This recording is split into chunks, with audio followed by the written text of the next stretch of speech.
नमस्कार मंडली, कैसा क्या है? बाकी सबका गारंटी में लेता हूँ। वो जो दाल बना है ना, वो हमारे इधर बनता नहीं है, तो वो उसका मार्क्स कट मत करना। एजुकेशन से लेके मेरा फ्रेंड्स, बेस्ट फ्रेंड्स वो महाराष्ट्र से, मेरा प्रोड्यूसर्स महाराष्ट्र से, so I have so much emotion. Operation London कॅफेच्या निमित्ताने ना ही मस्त टीम आपल्या भेटीला येणार आहे. खरं तर पॅन इंडिया मूवी आहे. आत्ता मला असं वाटलं की मी काय बघितलं आहे ट्रेलरमध्ये, एकदम कमाल धमाल. मला असं वाटतं शिवानीनी एक फोटो शेअर केला होता बऱ्याच वर्षांपूर्वी का बऱ्याच महिन्यांपूर्वी, आणि तेव्हापासून आम्ही एक्सायटेड होतो की काय नेमका लुक असेल. स्वागत तुम्हा दोघांचंही राजश्री मराठीमध्ये. हाव आर यू गाईज आणि कसं चालू आहे? What's up? Too good. Thank you so much ma'am. Yeah good. मस्त, मी पण मस्त. तू कशी आहेस? मजेत आहे. आणि आपण नेहमीच सिरियल्सच्या निमित्ताने, मूवीजच्या निमित्ताने मराठी गप्पा मारलेत. आत्ता कन्नडा, हिंदी आणि मराठी या तिन्ही लँग्वेजेसमध्ये तुझा मूवी येतो आहे. किती भारी फिलिंग आहे, कारण का ॲक्टर म्हणून आपण स्वतःला एक्सप्लोअर करत असतो. दिस इज वन ऑफ दॅट असं फिलिंग. माझ्यासाठी हे खरंच खूप भारी फिलिंग आहे, कारण हा जो चित्रपट आहे तो आम्ही कानडी भाषेत शूट केला, मराठी भाषेत शूट केला आणि इतर सगळ्या लँग्वेजेसमध्ये डब होऊन हा एक पॅन इंडिया मोठा कोलॅबरेशन आपण म्हणू शकतो. आणि अशा एवढ्या मोठ्या प्रोजेक्टचा मी एक छोटासा भाग होऊ शकले. सो मी खरंच खूप ग्रेटफुल आहे आणि मी कायम ग्रेटफुल आहे माझ्या वाटेला जे जे आलं त्याच्यासाठी. मी मराठीत बोलेन, यू अंडरस्टँड मराठी ना. पण कविशचं मगाशी काहीतरी बोलायचं राहिलं जे आता कविश बोलणार. हां, नमस्कार मंडली, कसं काय? हे त्याचा फेवरेट वाक्य आहे. आपण जनरली हॅलो म्हणतो, तो म्हणतो नमस्कार मंडळी. पण मराठीमधला फेवरेट वर्ड काय आणि सेटवर शिवानीने काय शिकवलं आहे? नहीं, उन्होंने नहीं सिखाया, मुझे बहुत सारे लोगों ने सिखाया, बट अभी मैं बोल नहीं सकता हूँ. त्या बिचाऱ्याला सगळे वाईट शब्द शिकवलेत आणि त्याच्यात मी नव्हते involve. So as of now Marathi में मुझे अभी समझ लीजिए आप मंडली, वो मेरा हमेशा टॉप मोस्ट यूज्ड वर्ड है. कसं काय मंडळी? काय म्हणजे जसं मी म्हणते की लँग्वेज वेगळी असते, इमोशन सेम असतात. जरी आत्ता आपण वेगवेगळ्या लँग्वेजमध्ये ट्रेलर बघितला, emotions we can connect with that. मराठीत डब करताना किती चॅलेंजेस आले किंवा किती एक कुठलीही लँग्वेज स्वीट असते, मराठीबद्दल काय म्हणणं आहे? किती स्वीट आणि किती भारी वाटते? नहीं, नॉर्मली क्या होता है, जब मैं शूटिंग में जब मराठी में मैं जब भी डायलॉग्स बोलता था, इनको सबको क्यूट लगता था, क्योंकि बिकॉज ऑफ माई स्लैंग उनको ऐसा लगता है कि यार ये बहुत क्यूट मराठी बोल रहे हैं. बट सेम गोज विथ अभी शिवानी ने जो अंदर बात किया, मैं मुझे वो बहुत मतलब क्यूट लगा, क्योंकि एक्सेंट में बोला ना, मतलब ऐसा कि बहुत ग्राउंडेड लेवल पे हम लोग बात करते हैं ना, वो लेवल पे बात किया उन्होंने.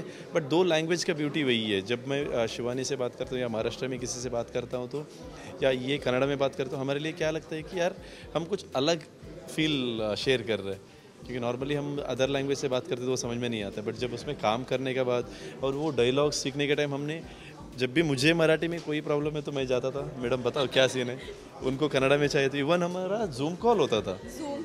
या हमने टीम कॉल किया, हमने बहुत एफर्ट लगाया ये दो लँग्वेज को. आणि ऑलमोस्ट आम्ही महिनाभर सगळे एकत्र राहिलो होतो कर्नाटकामध्ये जाऊन. म्हणजे आम्ही ज्यांना कानडी येत नव्हतं ते कानडी शिकत होते आणि अर्थात ज्यांना मराठी येत नव्हतं ते मराठी शिकत होते. सो एक महिन्याचं हे असं प्रॉपर ट्रेनिंग म्हणू शकतो आपण, वर्कशॉप टाईप्स, ज्याच्यात आम्हाला फाईट्स पण शिकवत आहेत, जरा स्ट्रेंथ ट्रेनिंग पण होती आहे, आम्ही बीचवरती पण जातो आहे जरा एक्सरसाइज वगैरे करायला. सो असं खूप आम्ही टीम ॲक्टिव्हिटीज खूप मिळून केलेल्या आहेत. म्हणजे कन्नडी म्हणजे त्या तुमचे जे डिशेस आहेत ना, घरून आल्यात का डब्बा ह्यांच्याकडनं घरून? मी कविशच्या गावच्या घरी गेले आहे आणि मी कोकणातली असल्यामुळे मी खरंच खूप एन्जॉय केलं त्यांचं गाव. म्हणजे मला त्याचं घर अगदी माझ्या गावच्या घरासारखं वाटत होतं. आणि कर्नाटकातली स्पेशालिटी आहे कोरी रोटी, ते त्याच्या आईने केलं होतं. आणि त्या दिवशी मला असं वाटतं की मी नॉनव्हेज खात नव्हते, सो त्याच्या आईने बिचारीने वरण केलं होतं. आणि तिकडे ते बनत नाही ना, वरण फारशा प्रमाणात बनत नाही. सो हा आला होता आणि मला म्हणाला की बाकी सबका गारंटी में लेता हूँ, वो जो दाल बना है ना, वो हमारे इधर बनता नहीं है, तो वो उसका मार्क्स कट मत करना. ऑफकोर्स एवढ्या प्रेमाने बनवलं होतं आणि इतके म्हणजे गावाकडच्या लोकांची एक गंमतच वेगळी असते, जे एवढं प्रेम देतात ना, आणि इतका रॉनेस असतो त्या प्रेमात. आणि तुम्हाला म्हणूनच तिकडे खूप जास्त तुम्ही अट्रॅक्ट होता आणि आम्हाला अजिबातच सोडायचं नव्हतं. म्हणजे मी तर कविशला सांगितलं होतं की कविश मुझे ना 1 घंटे में वापस आना है, मेरा झूम कॉल आहे. ओके म्हणाला होता, पण मी तिकडे गेल्यानंतर माझा झूम कॉलही कॅन्सल केला आणि आम्ही पहाटे 3-3:30ला परत आलो. सेम गोष्ट विथ हर. तू काय महाराष्ट्रीयन डिशेस किंवा इथे तुम्ही राहिलात मुंबईमध्ये काय फेवरेट आहे? नहीं, हम इनका सेट पे गए थे. मैडम ने बहुत सारा खाना ऑर्डर किया. मैं और मेरा एक फ्रेंड है, साथ में गए थे. I think shooting K beach में शूट करके आ रही थी, बीच बीच में जो भी गैप मिला हम लोगों ने बहुत अच्छा सेलिब्रेट किया. त्याचं असं मिसळ पाव प्रॉपर हमेशा ऑल टाइम फेवरेट. या मिसळ पाव. त्याचा असून आत्ता मुंबईत आलाय तो, आज पहिला दिवस आहे. आम्ही जेव्हा कर्नाटकामध्ये होतो तेव्हा ह्याने फुल जिम्मेदारी घेतली होती की लंचला तुम्ही काय खाणार, डिनरला तुम्ही काय खाणार, हे सगळं मी डिसाईड करणार. सो आत्ता हा पण इथे आलाय, विजयांना पण इथे आहेत. सो या दोघांची सुद्धा मी काळजी घेणार आहे की तुम्ही लंचला काय खाणार आहे, तुम्ही डिनरला काय खाणार आहे, हे मी डिसाईड करणार आहे. Yes yes. आपने पहिले एक मस्त चीज बोली की माझ्या आईला ज्या भाषेत बघायला, म्हणजे माझी आईच बघू शकत नाही तर मग ते काम कसलं. That was so sweet of you की असा विचार प्रत्येकाने केला पाहिजे. Also Maharashtra is your like पिता के रूप में है. दैट वॉज जो भी मुझे लाइफ में है ना, मैं at the age of 16 Mumbai आया था. मतलब अभी बच्चा ही समझ लो, 16 साल का बच्चा मुंबई आया था. मुझे एजुकेशन महाराष्ट्र, मतलब जैसा बोला पर मैंने बोला आपको, एजुकेशन से लेके मेरा फ्रेंड्स, बेस्ट फ्रेंड्स वो महाराष्ट्र से, मेरा प्रोड्यूसर्स महाराष्ट्र से.